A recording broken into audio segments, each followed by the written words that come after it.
भक्तों राधे राधे, जय श्री कृष्णा। भक्तों आप सभी लोग जानते हैं कि 14 अगस्त 2026 यानी शुक्रवार को पड़ रही है सावन महीने की द्वितीया तिथि, जो बहुत ही खास है। और भक्तों ये वह तिथि है जो सावन मास में पड़ने वाली सबसे बड़ी तिथि है, क्योंकि ये शुक्रवार के दिन पड़ रही है और इसका बहुत ही बड़ा और विशेष महत्व होता है। पूज्य पंडितों और गुरुओं ने कहा है कि अगर कभी भी मौका लग जाए और सावन महीने की द्वितीया तिथि शुक्रवार को पड़ जाए तो आप लोगों को 2 लौंग का उपाय तो अवश्य ही करना चाहिए। इन दोनों का संयोग बहुत ही कम आता है। इसी के साथ में पंडितों और गुरुओं ने अपनी शिव पुराण कथा में बताया है कि इस दिन आपको 2 लौंग का उपाय तो आपको अवश्य ही करना चाहिए, क्योंकि ऐसा दिन पूरे साल में सिर्फ एक ही बार आता है। और भक्तों आप सभी लोग जानते हो कि शुक्रवार द्वितीया का अगर सबसे बड़ा कोई उपाय है तो 2 लौंग वाला उपाय है। तो भक्तों इस शुक्रवार के दिन आप लोगों को इस 2 लौंग वाले उपाय को जरूर करना है। बहुत सारे लोग होंगे जिन लोगों ने इस उपाय को ना किया हो, मतलब पूरा साल निकल गया उन्होंने किसी भी दिन इस लौंग वाले उपाय को न किया हो, पर भक्तों आपके पास एक आखिरी मौका बचा हुआ है जो कि 14 अगस्त के दिन है। तो इस दिन आप लोगों को इस वाले उपाय को जरूर कर लेना है। भले ही आपने पूरे महीने भर इस उपाय को न किया हो, पर अगर आपने इस सावन महीने की द्वितीया तिथि के दिन अगर इस वाले उपाय को कर लिया तो आपको इस उपाय को करने का वो फल मिलेगा जिसकी आपने कभी कल्पना भी नहीं करी होगी। इसीलिए आप लोग इस वाले उपाय को एक बार जरूर कर लेना है, ताकि आप लोगों के हाथ से ये मौका ना जा सके और आपको इस उपाय को करने का फल मिल सके। भक्तों ये उपाय पंडित जी ने अपनी अभी की ही श्री शिव महापुराण की कथा में बताया है, जिस उपाय को आज हम आपको बहुत अच्छे से समझाने वाले हैं। इस वीडियो को देखने के बाद इस उपाय को समझने के लिए आपको कोई और वीडियो को देखने की जरूरत नहीं पड़ेगी। तो चलिए भक्तों उपाय को शुरू करते हैं। देखिए ये इस सावन महीने के शुक्रवार द्वितीया के दिन ये इतना खास होता है, इतना महत्वपूर्ण होता है। देखा गया है कभी कभी बड़े बड़े पूजा पाठ अनुष्ठान से जो मनोकामना पूर्ण नहीं होते, वो सावन महीने के शुक्रवार के दिन एक छोटे से उपाय करने से ही आपकी मनोकामना पूर्ण हो जाती है। और बहुत सारे लोगों ने इस उपाय को किया भी है और उनको इस उपाय को करने का फल भी जरूर मिला है। अगर आप लोग भी इस उपाय को करना चाहते हैं तो आप इस उपाय को पहले अच्छे से समझ लेना, सुन लेना, उसके बाद करना। आपको इस उपाय का फल जरूर मिलेगा। और इस उपाय को कर लेने से आपके घर में चाहे किसी भी प्रकार की दुख और समस्या क्यों ना चल रही हो, आपको उसका कारण भी नहीं पता है कि भाई ये समस्या किस कारण से चल रही है।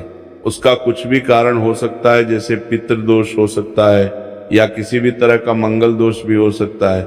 तो इस दिन आप लोगों को ये वाला उपाय कर लेना है। ये एक ऐसा उपाय है जिस उपाय को अगर किसी विशेष दिन पर किया जाए तो भाई उस विशेष दिन का जो है वह तो हमें मिलता ही मिलता है, पर हमने उस दिन पर इस उपाय को किया है तो हमें उससे भी बड़ा फल मिलता है। और फल बहुत जल्दी मिलता है, क्योंकि आप इस उपाय को बहुत ही बड़े और विशेष दिन पर कर रहे हो। तो चलिए अब उपाय के बारे में बात करते हैं, लेकिन उससे पहले आप लोगों को ये जानना आवश्यक है कि आखिर ये उपाय किस समय करना है, किसको करना है और कैसे करना है। तो चलिए हम आगे आपको वीडियो में एक एक करके बता देते हैं। लेकिन उससे पहले अगर आप लोग हमारे चैनल पर पहली बार आए हैं या फिर मेरी आवाज आज पहली बार सुन रहे हैं तो हमारे चैनल को सब्सक्राइब जरूर कर लेना और इस वीडियो को लाइक करके कमेंट बॉक्स में श्री शिवाय नमस्तुभ्यम ओम नमः शिवाय जरूर टाइप कर देना। तो भक्तों इस 2 लौंग वाले उपाय को हमें इस शुक्रवार द्वितीया के दिन कैसे करना है, किसको करना है, किस समय करना है और कहां पर करना है, ये सारे सवालों के जवाब आपको इस वीडियो में मिल जाएंगे। और जो ये वीडियो देखेगा भाई उसको 2 लौंग वाला उपाय जरूर करना चाहिए, क्योंकि इस दिन लौंग का भी बहुत ही बड़ा और विशेष महत्व होता है। और जब बात आ जाए 2 लौंग की तो ये सोने पे सुहागा वाली बात हो जाती है और ये एक बहुत ही बड़ा उपाय हो जाता है इस शुक्रवार द्वितीया तिथि का। तो अब भक्तों, इस 2 लौंग वाले उपाय को आखिर करना किसको है, सबसे पहले हम लोग वो बात जान लेते हैं। तो देखो, घर की जो बड़ी माताएं बहनें होती हैं, उन माताओं बहनों में से कोई भी एक बड़ी माता बहन इस वाले उपाय को कर सकती है। और भक्तों, अगर आप चाहे तो अपने घर में से सभी सदस्यों को भी इस उपाय को करवा सकते हैं। अगर किसी व्यक्ति की खुद की कोई मनोकामना है, खुद की कोई दुख और परेशानी है जो कि वो अपने लिए ही करना चाहता है, इस वाले उपाय को तो वो खुद अपने लिए भी कर सकता है। बाकी अगर कोई घर में से ऐसा है जो कि अपने पूरे घर परिवार की सुख और शांति के लिए ये वाला उपाय करना चाहता है, तो भाई वो भी कर सकता है, उसमें भी कोई दिक्कत वाली बात नहीं है। कहने का मतलब यह है कि इस उपाय को हर एक सदस्य भी कर सकता है और पूरे घर परिवार के सदस्य के लिए घर की बड़ी माताओं बहनों में से कोई एक माता बहन भी कर सकती है। माताएं बहनें अगर घर में उपस्थित ना हो या वह ये वाला उपाय ना कर पा रही हो, तो फिर घर का कोई बड़ा सदस्य भी इस 2 लौंग वाले उपाय को कर सकता है, चाहे फिर वह पुरुष ही क्यों ना हो, उसमें कोई भी दिक्कत वाली बात नहीं है। अब भक्तों, इस लौंग वाले उपाय को हमें करना कहां पर है? देखो, हमें शिवलिंग के पास में जाकर करना है। बहुत सारे लोग प्रश्न करते हैं हर एक उपाय को करते समय, क्या हम इस उपाय को घर पर या मंदिर में कर सकते हैं? देखो, तो इस वाले उपाय को आप मंदिर में करोगे तो अच्छा रहेगा, घर पर नहीं करना है इस वाले उपाय को। उसके बाद में भक्तों, जो अगला प्रश्न निकल कर आता है वो ये आता है इस उपाय को लेकर कि आखिर इस उपाय को हमें किस समय करना है, सुबह के समय करना है कि शाम के समय करना है? तो देखो, इस वाले उपाय को आप लोग सुबह के समय भी कर सकते हो और शाम के समय प्रदोष काल में भी कर सकते हो। अब अगर आप पूछो कि भाई सबसे उत्तम समय कौन सा रहेगा इस 2 लौंग वाले उपाय को करने का, तो हम आपसे बस यही कहेंगे कि इस उपाय को आप शाम के समय करेंगे तो ज्यादा बेहतर होगा। बाकी अगर सुबह के समय भी करेंगे तो भी अच्छा होगा, उसमें कोई भी दिक्कत वाली बात नहीं है। तो अब भक्तों, जो अगली सबसे बड़ी और महत्वपूर्ण बात आती है वो ये आती है कि सुबह अगर हम उपाय को करेंगे तो हमें कितने बजे से लेकर कितने बजे तक के बीच में करना है, और शाम के समय प्रदोष काल में करेंगे तो हमें कितने बजे से लेकर कितने बजे के बीच में करना है।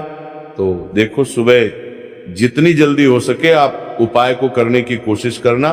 बाकी अगर किसी कारणवश लेट भी हो जाओ, थोड़ी देर भी हो जाए, तो 10 या 11 बजे तक भी आप उपाय कर लेना, पर 12 बजे से ज्यादा देरी ना हो, ठीक है? इस बात का ध्यान रखना। उसके बाद में भक्तों, अगर शाम के समय प्रदोष काल की बात करें, प्रदोष काल का जो समय है होता है वो शाम के 6 बजे से शुरू हो जाता है।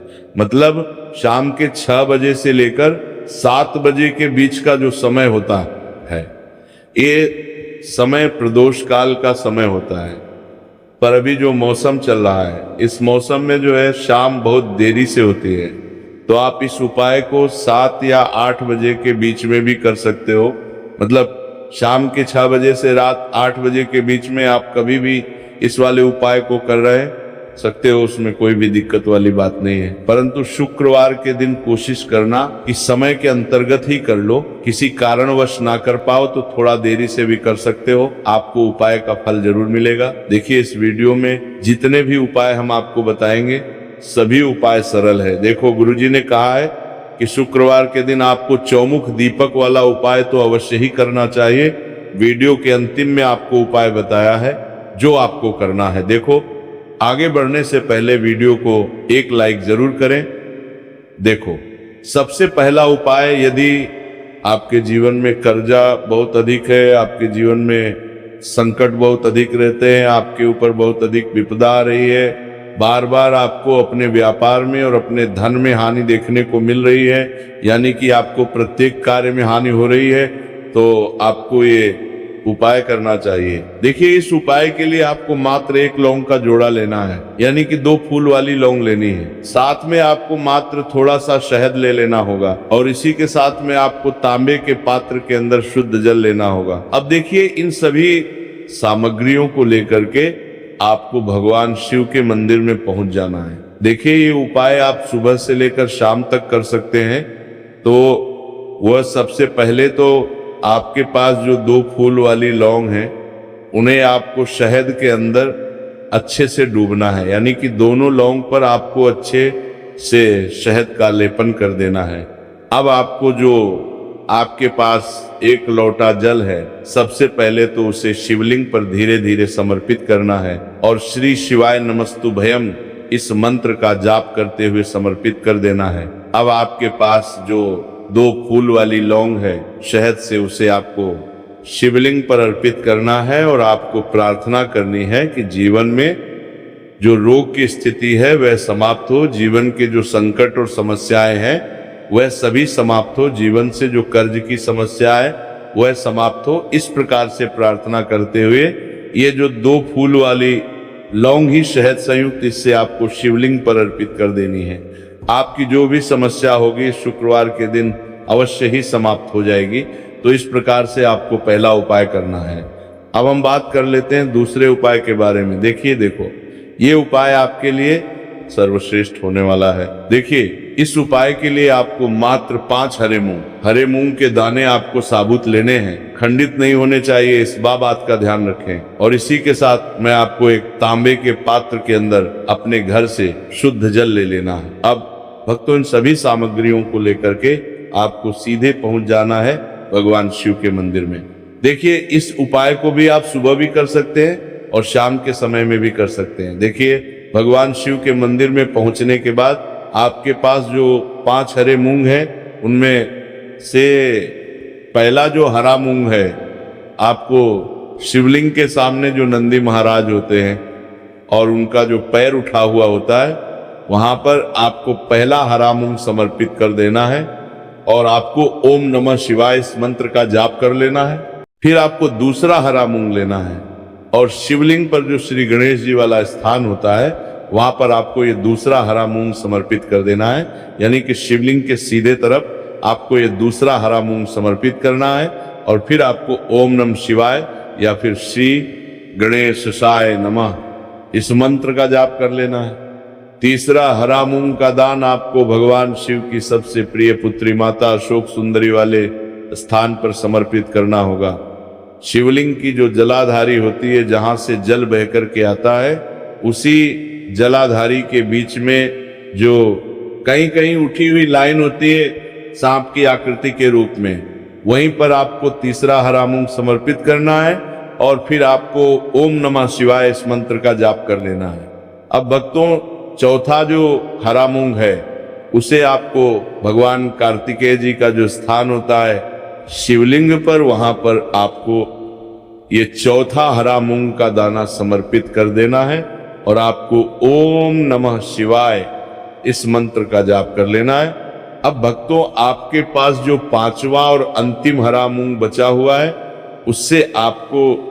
उससे जल के पात्र के अंदर डाल देना है और इस हरे मूंग से युक्त जल से आपको भगवान शिव के शिवलिंग का अभिषेक कर देना है। जल आपको बिल्कुल धीरे धीरे समर्पित करते जाना है और लगातार आपको शिव महापुराण के मूल मंत्र श्री शिवाय नमस्तुभयम इस मंत्र का जाप करते रहना है। फिर आपको शिवलिंग के सामने बैठकर, यदि आप अपने बच्चों के लिए ये उपाय कर रहे हैं, यदि आप अपने बच्चों की बुद्धि, ज्ञान और विवेक के लिए उपाय कर रहे हैं, तो उसके लिए आपको प्रार्थना कर लेनी है। या फिर व्यापार में वृद्धि करने के लिए उपाय कर रहे हैं तो उसकी कामना करते हुए आपको प्रार्थना कर लेनी है। या फिर अपनी नौकरी के लिए कर रहे हैं, या फिर अपने इंटरव्यू के लिए, या फिर धन की प्राप्ति के लिए कर रहे हैं, जिस भी कामना के लिए आप उपाय कर रहे हैं उसे परिपूर्ण करने के लिए आपको महादेव से प्रार्थना कर लेनी है और फिर आपको वापस अपने घर आ जाना है। पूज्य गुरु जी ने कहा है कि जो भी व्यक्ति इस उपाय को कर लेता है तो यकीन मानिए आपके जीवन की जो सारे संकट, कष्ट और बाधाएं ही वह सभी समाप्त होंगे। अब हम बात करते हैं अगले उपाय की। इस उपाय के लिए आपको एक दीपक लेना है। दीपक आप मिट्टी का भी ले सकते हैं और शुद्ध आटा मढ़कर उसका दीपक भी आप तैयार कर सकते हैं। दीपक के अंदर गोल बाती का प्रयोग करना है और दीपक के अंदर आपको शुद्ध घी का प्रयोग करना है। इसी के साथ में आपको मात्र एक फूल वाली लौंग लेनी होगी। अब ये एक दीपक और एक फूल वाली लौंग लेकर के सीधा आपको पहुंचना होगा बरगद के वृक्ष के। वहां पर देखिए, सबसे पहले तो आपके पास जो एक फूल वाली लौंग है उससे आपको बरगद के वृक्ष की जड़ में समर्पित करना है। देखिए, अगर आपके जीवन में कोई भी बड़ा संकट आने वाला है, कोई भी बड़ा कष्ट आने वाला है, तो वह इस उपाय के माध्यम से दूर होने वाला है। महादेव की विशेष कृपा रहेगी कि जो भी संकट आपके जीवन में आने वाला होगा वह भी दूर हो जाएगा। तो आपको एक लौंग समर्पित करनी है बरगद के वृक्ष की जड़ में, और वहीं पर आपको जो है गोल बाती व दीपक जो आप लेकर के गए हैं उससे भी वहां पर प्रज्वलित कर देना है।